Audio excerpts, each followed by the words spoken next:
Arsène Lupin contra Sherlock Holmes, de Maurice Leblanc. La dama rubia. Capítulo 1. El número 514, serie 23, segunda parte.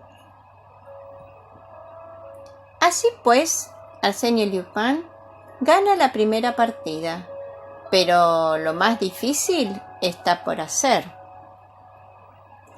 La señorita Gerbaud se halla en sus manos, tengámoslo en cuenta, y no la devolverá sino mediante la entrega de 500.000 francos, pero ¿dónde y cómo se realizará el cambio? Para que este cambio tenga lugar es preciso que haya una cita y entonces, ¿quién le impide al señor Gerbaud avisar a la policía y así recobrar a su hija sin soltar un céntimo? Entrevistaron al profesor. Muy abatido, deseoso de guardar silencio, permaneció impenetrable. No tengo nada que decir. ¿Y la señorita Gerbaud? La búsqueda continúa. ¿Pero Arsène Lupin le ha escrito? No. ¿Lo jura? No. Entonces es que sí. ¿Cuáles son sus instrucciones? No tengo nada que decir. Accedieron al señor Detinan la misma discreción. El señor Lupin es mi cliente, respondió con afectada gravedad. Han de comprender que observe la más absoluta reserva. Todos estos misterios irritaban a la galería. Evidentemente se tramaban planes en la sombra. Arsène Lupin disponía y apretaba las mallas de sus redes, mientras que la policía organizaba alrededor del señor Gerbaud una vigilancia diurna y nocturna, y se estudiaban los tres únicos desenlaces posibles: la detención, el triunfo o el fracaso ridículo y lamentable. Pero sucedió que la curiosidad del público no iba a ser satisfecha sino de forma parcial, y es aquí, en estas páginas, donde por primera vez se revela la verdad exacta.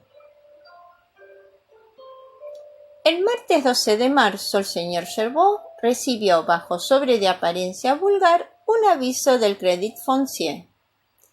El jueves a la 1 cogía el tren para París. A las 2 le pagaron los 1.000 billetes de 1.000 francos. Mientras los contaba uno a uno, temblando, ¿no era este el dinero? ¿El rescate de Suzanne? Dos hombres se encontraban en un auto detenido a cierta distancia de la puerta principal del Crédit. Uno de ellos tenía los cabellos grises y un rostro enérgico que contrastaba con sus ropas y sus modales de empleado modesto. Se trataba del inspector general Ganimard, el viejo Ganimard, enemigo implacable de Lupin, y Ganimard le decía al sargento Folenfant: «Ya no tardará. Antes de 5 minutos volveremos a ver a nuestro hombre. ¿Está todo dispuesto?» «Completamente». «¿Cuántos somos?» 8, 2 con bicicletas. «Y yo que valgo por 3. Es bastante, pero no demasiado.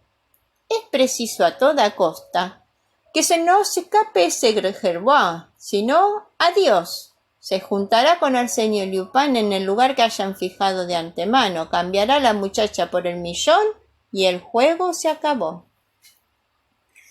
«Pero, ¿por qué ese hombre no actúa con nuestra ayuda? Sería todo tan sencillo.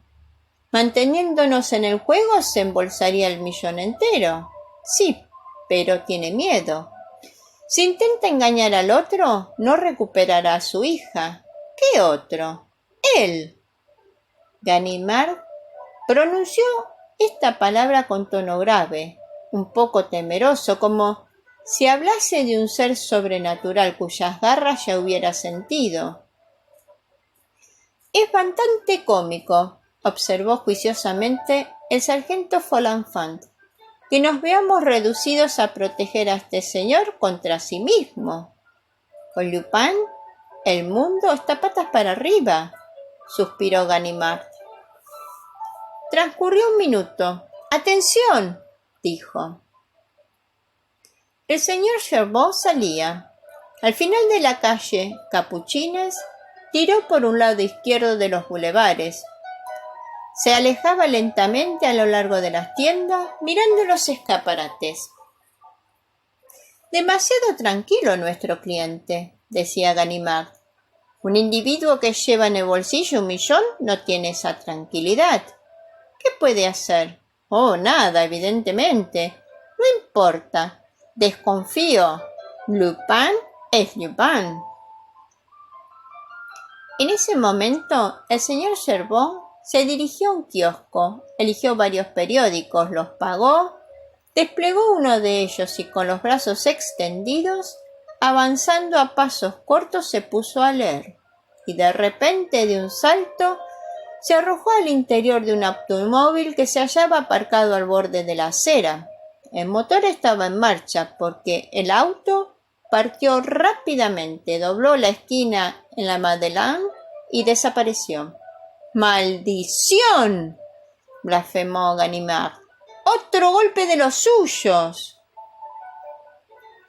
Echó a correr y otros hombres corrieron al mismo tiempo que él por los alrededores de la Madeleine. Pero lanzó una carcajada. Al entrar al boulevard Malesherbes, el automóvil se hallaba detenido, estropeado, y el señor Gerbaud se apeaba de él. «¡Rápido, Folenfant, el chauffeur!».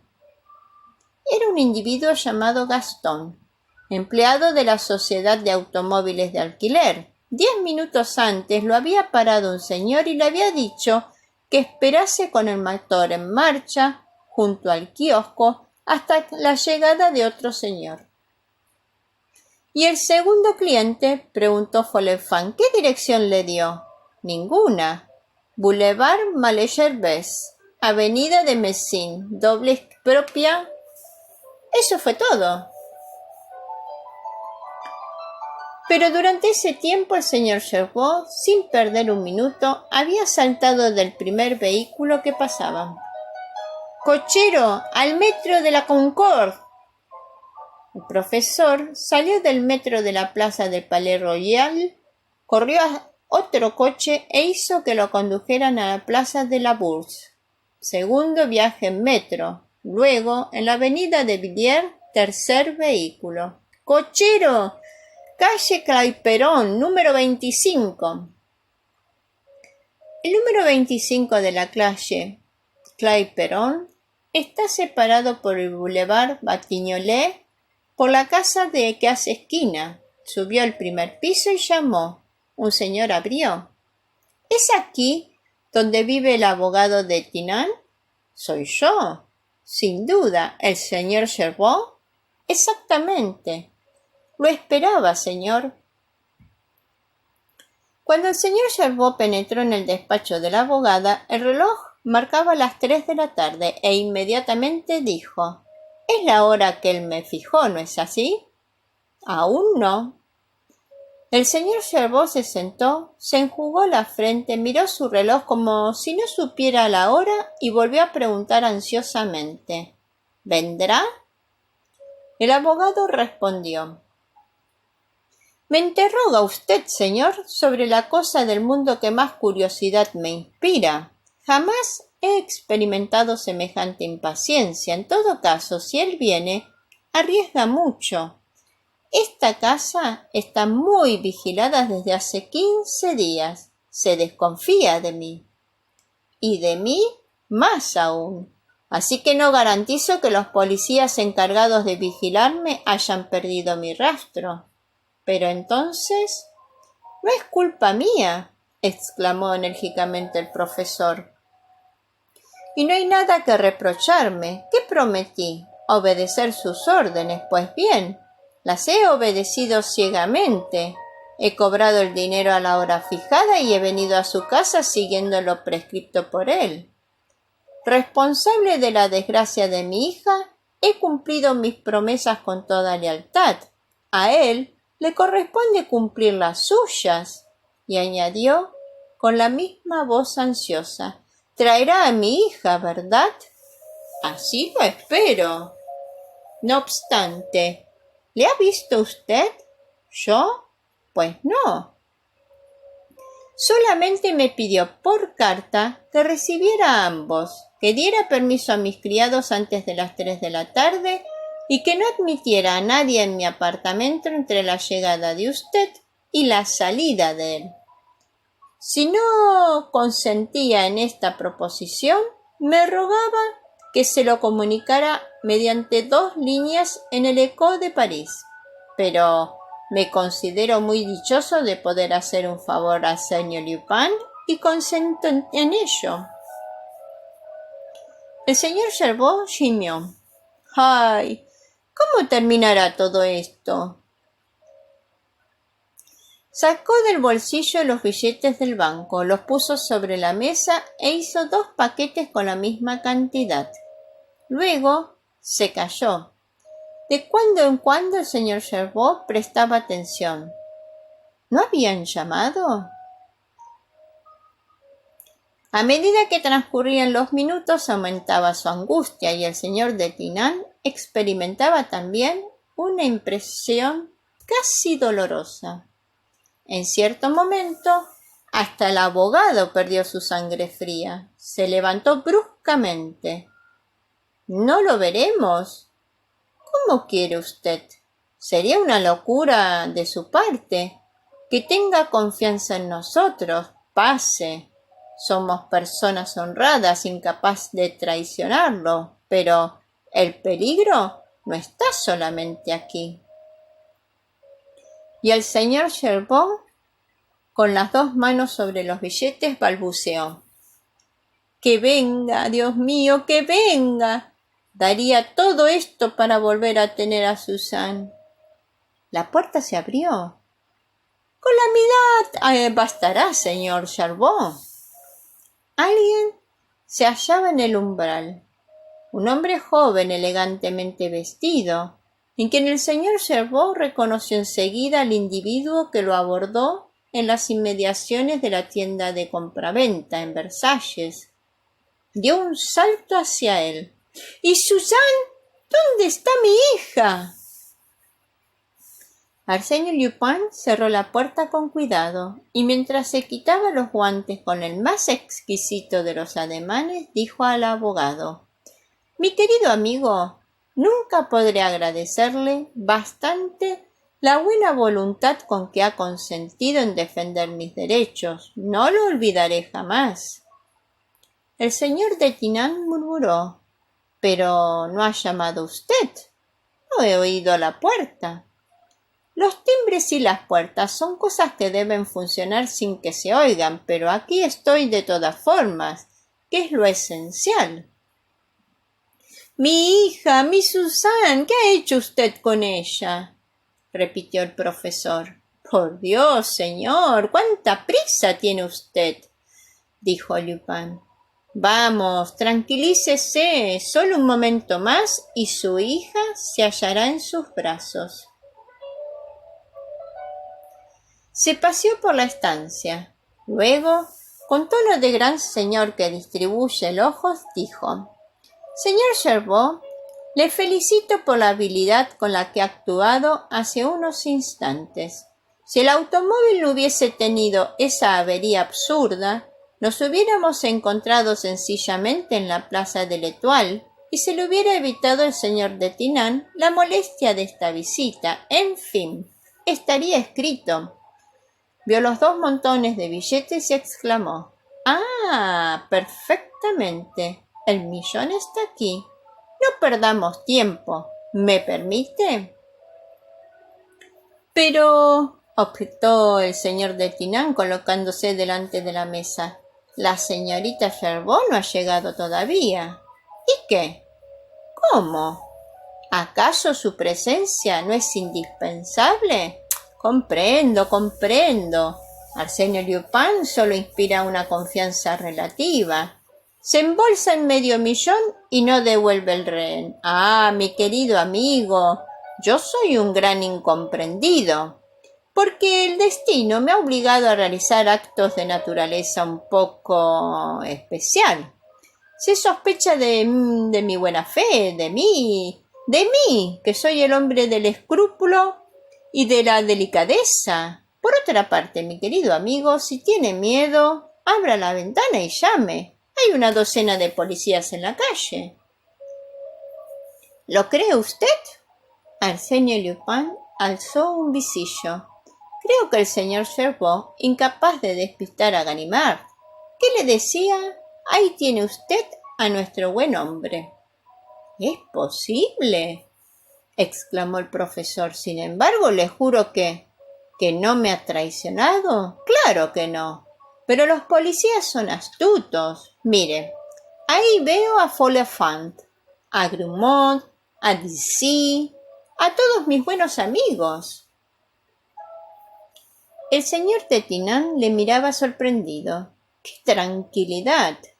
Lupin se reía con risa feliz, como si se divirtiese con algún juego infantil, y como si no le amenazara ningún peligro. Esta indiferencia tranquilizó al abogado más aún que la presencia de la policía. Se alejó de la mesa donde se encontraban los billetes de banco. Arsenio Lupin cogió los 2 paquetes, separó 25 billetes de cada uno y, alargando al señor Detinan los 50 billetes así obtenidos, le dijo: «Los honorarios del señor Cherbourg y los de Arsenio Lupin, mi querido amigo, se los ha ganado con todo merecimiento». «Ustedes no me deben nada», replicó el señor Detinan. «¿Cómo? ¿Y todas las molestias que le hemos causado? ¿Y todo el placer que he experimentado al procurarme estas molestias? Es decir, que usted no quiere aceptar nada de Arsenio Lupin. Esta es la consecuencia de tener tan mala reputación», suspiró. Alargó los 50 billetes al profesor. «Señor, como recuerdo de nuestro feliz encuentro, permítame que le entregue esto. Será mi regalo de boda para la señorita Cherbourg». El señor Cherbourg hojeó con avidez los billetes, pero protestó: «Mi hija no se casa». «No se casará si usted le niega su consentimiento, pero desea ardientemente casarse. ¿Qué sabe usted de eso?».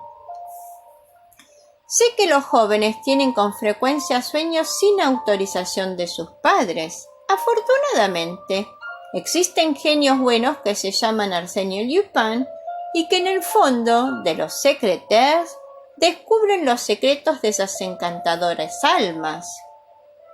«¿No ha descubierto en él otra cosa?», preguntó el señor Detinan.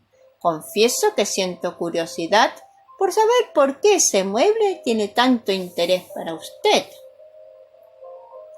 «Razón histórica, amigo mío, aunque contrariamente a lo indicado por el señor Cherbourg, no contenía más tesoro que el billete de la lotería, y eso lo ignoraba yo. Los deseaba y lo buscaba desde hacía mucho tiempo.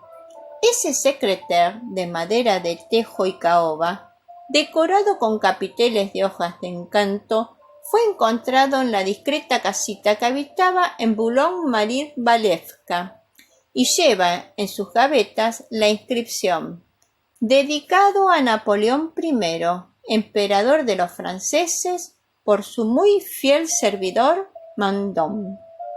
Y encima estas palabras grabadas a punto de cuchillo: «Para ti, María». A continuación, Napoleón mandó hacer una copia para la emperatriz Josefina, de forma que el secretaire, que se admiraba en la Malmaison, solo era una copia imperfecta del que desde ahora forma parte de mis colecciones. El profesor gimió. «¡Ay, si yo lo hubiese sabido en la tienda! ¡Con cuánta prisa se lo hubiera cedido a usted!». Arsenio Lupin dijo riendo: «Y habría usted tenido además la imprescindible ventaja de conservar para usted solo el número 514 serie 23, lo cual no le habría obligado a raptar a mi hija, que ha sido la causa de este barullo». «¿Cómo?». ¡Ese rapto! Pero mi querido señor Sherbot, está usted en un error. La señorita Sherbot no ha sido raptada. ¿Que mi hija no ha sido raptada? Claro que no. ¿Quién dice rapto? Dice violencia. Ahora bien, ha servido de rehén con su pleno consentimiento. ¿Con su pleno consentimiento?, respondió el señor Sherbot confundido.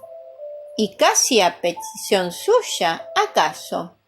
Una joven tan inteligente como la señorita Sherbot, y que además cultiva en el fondo de su alma una pasión inconfesada, ¿iba a negarse a conquistar su dote? Ah, le juro, señor, que fue fácil hacerle comprender que no existía otro medio de vencer la obstinación de su padre. El señor de Tetinán se divertía mucho, objetó. Lo más difícil sería entenderse con ella. Es inadmisible que la señorita Sherbot se dejase abordar por usted. Oh, por mí no. No tengo el honor de conocerla. Fue una de mis amigas quien se brindó a entablar las negociaciones. La dama rubia del automóvil, sin duda, interrumpió el señor de Tetinán. Exactamente. Desde la primera entrevista en las cercanías del liceo, todo estuvo arreglado. Después, la señorita Sherbot y su nueva amiga han viajado visitando Bélgica y Holanda de la manera más agradable e instructiva para una jovencita. Lo demás, ella misma se lo explicará. Llamaron a la puerta desde el vestíbulo con 3 golpes rápidos, luego un golpe y al fin otro aislado. —¡Es ella! —dijo Lupin. —Amigo mío, ¿se hace usted el favor? El abogado se precipitó a la puerta. Entraron 2 jóvenes. Una se arrojó a los brazos del señor Sherbot. La otra se acercó a Lupin. Era de alta estatura, busto armonioso, rostro muy pálido y sus cabellos rubios, de un rubio deslumbrante, se dividían en 2 crenchas onduladas y muy sueltas. Vestida de negro, sin otro adorno que un collar de azabache con 5 vueltas, parecía, no obstante, de refinada elegancia. Arsène Lupin le dedicó algunas palabras. Luego, dirigiéndose a la señorita Sherbot y saludándola amablemente, le dijo: «Le pido perdón, señorita, por todas sus tribulaciones. Sin embargo, espero que no haya sido demasiado desgraciada». «¿Desgraciada? Incluso habría sido feliz si hubiese tenido a mi pobre padre». «Entonces todo va bien. Abrácelo de nuevo y aproveche la ocasión, que es excelente, para hablar de su primo». «¿Mi primo? ¿Qué quiere decir? No comprendo». «Pero sí que comprende. Su primo Philippe, ese joven cuyas cartas conserva usted tan celosamente». Suzanne enrojeció, perdió su apoyo y al fin, como le aconsejaba Lupin, se arrojó a los nuevos abrazos de su padre. Lupin les dirigió una mirada enternecida. «¡Cuánto recompensa hacer el bien! ¡Conmovedor espectáculo! Padre afortunado, hija feliz, y pensar que esta felicidad es obra tuya, Lupin. Estos seres te obedecerían más adelante. Tu nombre será piadosamente transmitido a sus nietos. ¡Oh, la familia, la familia!». Se dirigió a la ventana. ¿Seguirá ahí el pobre Ganimard? Le gustaría tanto asistir a estas encantadoras efusiones, pues no está ya. No hay nadie, ni él ni los otros. ¡Diablos! La situación se agrava. ¿No sería nada extraño que estuvieran ya bajo el portal? ¿O en casa del portero? ¿O quizá en la escalera? El señor Sherbot hizo un movimiento. Ahora que le habían devuelto a su hija, le volvía el sentimiento de la realidad. La detención de su adversario significaría para él $500,000. Instintivamente dio un paso. Como por casualidad, Lupin se encontró en su camino. ¿A dónde va usted, señor Gervais? ¿A defenderme contra ellos? Muy amable, no se moleste. Además, le juro que ellos están más preocupados que yo. Y continuó reflexionando. En el fondo, ¿qué saben? Que usted está aquí y quizá que la señorita Gervais lo esté también, porque han debido de verla llegar con una dama desconocida, pero yo ni lo sospechan. ¿Cómo iba a introducirme en una casa que registraron esta mañana desde el sótano a la guardilla? No. Según todas las probabilidades, esperan cogerme al vuelo. Pobrecitos. A menos que adivinen que la dama desconocida ha sido enviada por mí y que la supongan encargada de realizar el cambio, en cuyo caso se apresuran a detenerla a la salida. Sonó un timbrazo. Con gesto brusco, Lupin inmovilizó al señor Gervais y con voz muy seca, imperiosa, dijo: «Quieto ahí, señor. Piense en su hija y sea razonable, si no... En cuanto a usted, señor Detinan, tengo su palabra». El señor Gervais se quedó clavado en el sitio. El abogado no se movió. Sin la menor prisa, Lupin cogió el sombrero. Un poco de polvo lo manchaba y lo cepilló con el revés de la manga. «Mi querido amigo, si alguna vez me necesita», dijo dirigiéndose al abogado. «Señorita Gervais, mi enhorabuena y felicite en mi nombre al señor Philippe». Sacó del bolsillo un pesado reloj con doble tapa de oro. «Señor Gervais, son las 3:42. A las 3:46 le autorizo a salir de este salón. Ni un minuto antes de las 3:46. ¿Entendido?» «Pero entrarán a la fuerza. No puedo privar de decir eso al señor Detinan». «La ley lo protege, no lo olvide, mi querido amigo. Ganimard nunca se atrevería a violar el domicilio de un ciudadano francés. Tendríamos tiempo de echar una buena partida de bridge, pero perdóneme, parece que están un poco alterados los tres y no quisiera abusar». Puso el reloj sobre la mesa, abrió la puerta del salón y dirigiéndose a la dama rubia le dijo: «¿Estás linda y lista, querida amiga?» Se deslizó delante de ella, dirigió un último saludo muy respetuoso a la señorita Gervais y salió y cerró la puerta tras de él. Y le oyeron decir en el vestíbulo en voz alta: «Buenas tardes, Ganimard. ¿Cómo le va, hombre? Denle mis cariñosos recuerdos a la señorita Ganimard. Un día de estos iré a que me invite a comer. Adiós, Ganimard». Otro timbrazo brusco, violento, luego golpes seguidos y ruido de voces en el descansillo de la escalera. «Las 3:45, balbuceó el señor Gervais. Tras algunos segundos pasó resueltamente al vestíbulo. Lupin y la dama rubia ya no estaban allí. «¡Papá! ¡No hay que... ¡Espera!», exclamó Suzanne. «¿Esperar?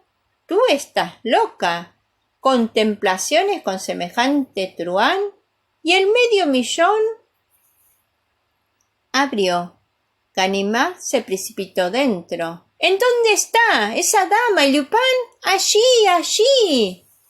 Ganimard lanzó un grito de triunfo. «¡Ya los tenemos! ¡La casa está cerrada!». El abogado Detinan objetó. «¿Y la escalera de servicio?».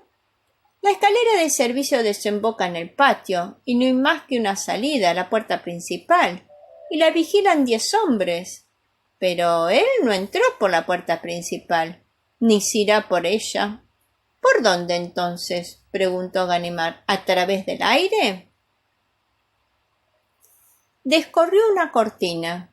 Un largo pasillo que conducía a la cocina se ofreció ante sus ojos. Ganimard Lo atravesó corriendo y comprobó que la puerta de la escalera de servicio estaba cerrada con doble vuelta de llave. Desde la ventana llamó a uno de los policías.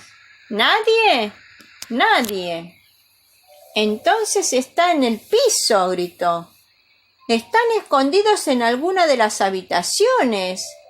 Es materialmente imposible que hayan escapado. ¡Ay, mi querido Lupin! Tú te has burlado de mí, pero esta vez es mi revancha.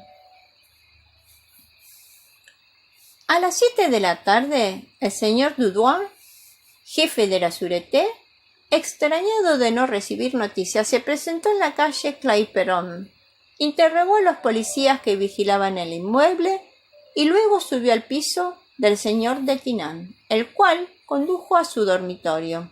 Allí vio un individuo, o mejor dicho, dos piernas que se agitaban mientras que el cuerpo al que pertenecían se hallaba empotrado en las profundidades de la chimenea. ¡Eh! ¡Eh! Gritaba una voz ahogada. Y otra voz más lejana, procedente de lo más alto, respondía: ¡Eh! ¡Eh! El señor Dudouis exclamó riendo: —Vaya, Ganimard, ¿qué está usted aprendiendo, el oficio de deshollinador? El inspector se exhumó de las extrañas de la chimenea, con el rostro ennegrecido, el traje cubierto de hollín, los ojos brillantes de fiebre. Estaba irreconocible. —Le estoy buscando —gruñó. —¿A quién? —Arsène Lupin. Arsène Lupin y su amigo. —Ah, pero ¿cree usted que se esconden en el tubo de la chimenea? Ganimard se levantó del suelo, aplicó sobre la manga de su superior 5 dedos color carbón y sordamente, rabiosamente contestó: —¿En dónde quiere usted que estén, jefe?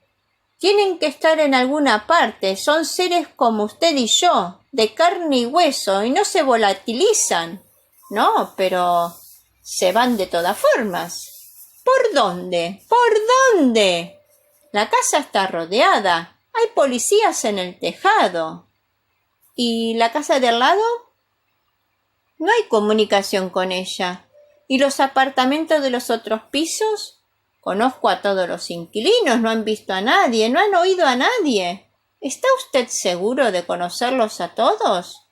—A todos. El portero responde de ellos. Además, para más preocupaciones, he apostado un hombre en cada uno de los apartamentos. No obstante, todavía hay que echarles el guante. —Eso es lo que yo digo, jefe. Es lo que yo digo. Hay que echarles el guante y se lo echaré porque los dos están aquí y no pueden escaparse. Tranquilícese, jefe. Si no es esta tarde, será mañana. Me acostaré aquí. Me acostaré aquí. Y se acostó allí aquella noche, y a la noche siguiente, y a la otra. Y cuando transcurrieron 3 días y 3 noches completas, no solamente no había descubierto al escurridizo Lupin ni a su no menos escurridiza compañera, sino que había encontrado el más pequeño indicio que le permitiese establecer la más ligera hipótesis. Por esta razón, su primera suposición no había variado. Desde el momento en que no existe ningún rastro de su fuga, es que están aquí. Tal vez en el fondo de su conciencia estuviese menos convencido, pero no quería confesárselo. No, 1000 veces no. Un hombre y una mujer no se desvanecen como los genios malos de los cuentos infantiles, y sin desanimarse continuaba sus registros y sus investigaciones, como si esperase descubrirlos camuflados en algún escondrijo impenetrable incorporados a los ladrillos de la casa. Capítulo repasado, capítulo finalizado. Esto es verdad y no miento, como me lo narraron, te lo cuento. Fifi la Cuentacuentos agradece tu escucha. Espera que esta gran novela sea de tu agrado. Te invita a suscribirse a su canal para que cada domingo de sus próximos estrenos puedas disfrutar.